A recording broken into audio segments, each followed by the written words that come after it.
Hello नाजरीन, welcome to my YouTube channel Azeem Urdu study. मैं उम्मीद करता हूं कि मैट्रिक के जितने भी स्टूडेंट्स हैं इस वीडियो को देख रहे हैं और अपनी तैयारी को अच्छे से अच्छे और बेहतर से बेहतर बनाने की कोशिश कर रहे हैं। तो आइए टाइम को वेस्ट किए बगैर मैं आपको सवाल और जवाबात पढ़े देता हूं ताकि आपको आसानी हो। आइए, पहला सवाल है, जगन्नाथ आज़ाद कब पैदा हुए? यानी आज के जो सवालात है वो जगन्नाथ आज़ाद से रिलेटेड है, जो आपके निसाब में शामिल है इंडिया गेट। तो आइए, पहला सवाल है, जगन्नाथ आज़ाद कब पैदा हुए? जवाब है, जगन्नाथ आज़ाद 5 दिसंबर 1918 ईस्वी में पैदा हुए। सवाल है, जगन्नाथ आज़ाद के वालिद का नाम क्या है? जवाब है, जगन्नाथ आज़ाद के वालिद का नाम तलोकचंद महरूम है। तीसरा सवाल है, इंडिया गेट कहाँ है? जवाब है, इंडिया गेट दिल्ली में है। सवाल है, इंडिया गेट की तामीर किसने की? जवाब है, इंडिया गेट की तामीर अंग्रेज़ हुक्मरानों ने की। अब मुख्तसर सवालात की तरफ आइए। पहला सवाल है कि इस नज़्म में शायर ने जो कुछ कहा है उसे 5 जुमले में लिखिए। 5 जुमला बनाना है।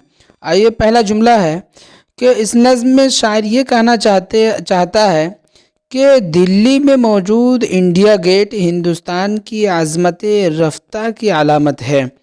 नंबर 2, हमें अपनी आज़मत हासिल करने के लिए घरों का मोहताज होना पड़ता है। नंबर 3, इंडिया गेट दरअसल अंग्रेज़ों की ग़ुलामी की अलामत है और उसी ग़ुलामी की दौर का हमें बार दिलाता है। नंबर 4, इंडिया गेट की तामीर अंग्रेज़ों ने हमारी ही खून पसीनों की कमाई से किया है। नंबर 5, ये हिंदुस्तान के लिए एक अलमिया है कि ग़ुलामी की अलामत को हम आज़मत रफ्ता कहते हैं। अब आगे सवाल है कि नज़्म की मुख्तसर तारीफ़ कीजिए। जवाब है कि नज़्म की लुग़वी माना मोतियों को तागे में पिरोना, लड़ी सुलग। इनके लुग़वी माना है लुगत के एतबार से। इस्तिलाही माना क्या है कि किसी ख़ास मौजू पर तसलसल के साथ अशआर की सूरत में इजहार ख़याल करने को नज़्म कहा जाता है।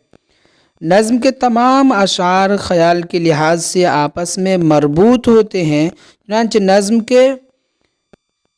नज़्म के बीच से अगर किसी शेर को निकाल दिया जाए तो नज़्म के ख़यालात का सिलसिला टूट जाता है। नज़्म में एक उन्वान होता है, उसी उन्वान के तहत शायर आशार कहता है। सवाल, जगन्नाथ आज़ाद के 3 शेरी मजमूओं के नाम लिखिए।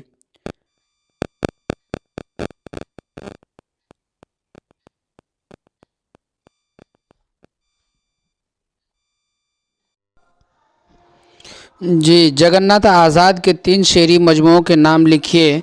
तो मैं इसको नहीं लिखा हूँ इसमें, तो आइए मैं आपको बता दूँ कि एक है नवाए परेशान, दूसरा कहकशां, तीसरा अजंता। ये उनके 3 शेरी मजमूए हैं। क्या फिर से? नवाए परेशान पहला, दूसरा कहकशां, तीसरा अजंता। ये 3 है। अब आ गया ये जगन्नाथ आज़ाद के मुख्तसर हालात 5 जुमले में लिखिए। तो जगन्नाथ आज़ाद के मुख्तसर हालात कुछ इस तरह से है।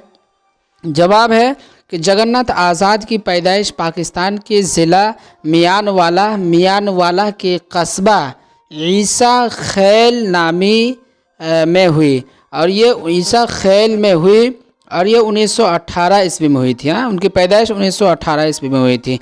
अब सवाल है आगे कि दूसरा जुमला कि इब्तदाई तालीम उन्होंने अपने घर पर अपने वालिद से हासिल की जो एक स्कूल में टीचर थे। नंबर 3, जगन्नाथ आज़ाद बैक वक्त मुहक्किक भी थे और शायर भी, और उन दोनों हैसियतों में उनकी अहमियत मुसल्लम मानी जाती थी। नंबर 4, उनके वालिद तलोकचंद महरूम भी मशहूर शायर थे, यानी शायरी उन्हें विरासत में मिली थी या वर्सा में मिली थी। नंबर 5, आज़ादी के बाद 1947 ईस्वी में दिल्ली आ गए और यही 2004 में उनका इंतकाल हो गया। सवाल, इसमें ज़मीर की तारीफ़ की लिखिए। तो इसमें ज़मीर, जवाब, इसमें ज़मीर उस इस्म को कहते हैं जो इस्म के बदले में इस्तेमाल किया जाए। जो इसमें ज़मीर, वो इस्म जो किसी इस्म के बदले में इस्तेमाल की जाए تو آپ کے جواب میں اس میں ضمیر اس اسم کو کہتے ہیں جو اسم کے بدلے میں استعمال کیا جائے، جیسے وہ، میں، تم وغیرہ۔ اس میں ضمیر کا استعمال ناموں کے تکرار سے بچنے کے لیے استعمال کیا جاتا ہے۔ سوال، نظم کے پہلے بند کی تشریح کیجیے۔ پہلا بند ہے، اس کی تشریح کرنی ہے، تو آپ کو پہلا بند دیں گے وہاں پہ پرچہ میں، تبھی تشریح کرنے کہیں گے، ویسے انداز میں نہیں کہیں گے، اس لیے میں یہاں پہ بند نہیں لکھا ہوں شاید۔ اب دیکھیے اس کی تشریح کیا ہے۔ جواب، یعنی انڈیا گیٹ کے پہلے بند کی تشریح درج ذیل ہے۔ اس بند میں شاعر نے دلی میں واقع تاریخی عمارت انڈیا گیٹ کی تاریخی حیثیت کو بیان کیا ہے۔ چنانچہ شاعر فرماتے ہیں کہ انڈیا گیٹ ایک تاریخی عمارت ہے جسے انگریزوں نے اپنے دور حکمرانی میں دلی میں تعمیر کیا تھا۔ یہ تاریخ کا ایک خوبصورت دروازہ ہے جسے انگریزوں سے نہایت خوبصورت فن تعمیر میں بنوایا تھا۔ انڈیا گیٹ غیروں کے مدد کی ایک علامت ہے اور ادیبوں کی غلامی کی دلیل ہے اور اپنوں کی غلامی کی دلیل ہے، اس لیے کہ اس دروازے کی تعمیر ملک کی غلامی کی حالت میں ہوئی تھی۔ سوال، زیر نصاب نظم انڈیا گیٹ کا خلاصہ پیش کیجیے۔ انڈیا گیٹ کا خلاصہ، آئیے جواب دیتے ہیں انڈیا گیٹ کا خلاصہ کیا ہے۔ جواب، جگناتھ آزاد کی زیر نصاب نظم انڈیا گیٹ عنوان کے لحاظ سے ایک تاریخی نوعیت کی نظم ہے۔ اس نظم میں شاعر نے دلی میں واقع تاریخی عمارت انڈیا گیٹ کی تاریخی حقیقت کو نمایاں کیا ہے اور اس کی عظمت کا ذکر کرتے ہوئے یہ واضح کیا ہے کہ یہ گیٹ ہندوستان کی تاریخ کا ایک روشن باب ہے۔ اگرچہ اس کی تعمیر انگریزوں نے اپنے دور حکومت میں کی تھی، لیکن اس کے باوجود اس سے ہندوستان کی عظمت کی پہچان نمایاں ہوتی ہے۔ بالواسطہ طور پر شاعر نے انڈیا گیٹ کو غلامی کی علامت قرار دیا ہے، اس لیے کہ شاعر کو اس نظم میں یہ احساس بھی بار بار ستا رہا ہے کہ ہم اپنی تاریخی و تہذیبی عظمت کی پہچان کے لیے دوسروں کے محتاج ہیں۔ اس نظم میں شاعر نے پر اثر انداز میں ہماری قومی غیرت و جہت کو للکارا ہے، غیرت و حمیت کو للکارا ہے۔ اس نظم میں شاعر نے پر اثر انداز میں ہماری قومی غیرت و حمیت کو للکارا ہے۔ مجموعی طور پر قومی موضوعات کے تعلق سے ایک کامیاب نظم ہے۔ اب آگے سوال ہے کہ جگناتھ آزاد کی نظم نگاری کا جائزہ لیجیے۔ آئیے جواب ہے، جگناتھ آزاد اور والد تلوک چند محروم دونوں اردو نظم نگاری کے لیے زیادہ مشہور تھے۔ جگناتھ کو شاعری وراثت میں ملی تھی، وہ غزل گوئی اور نظم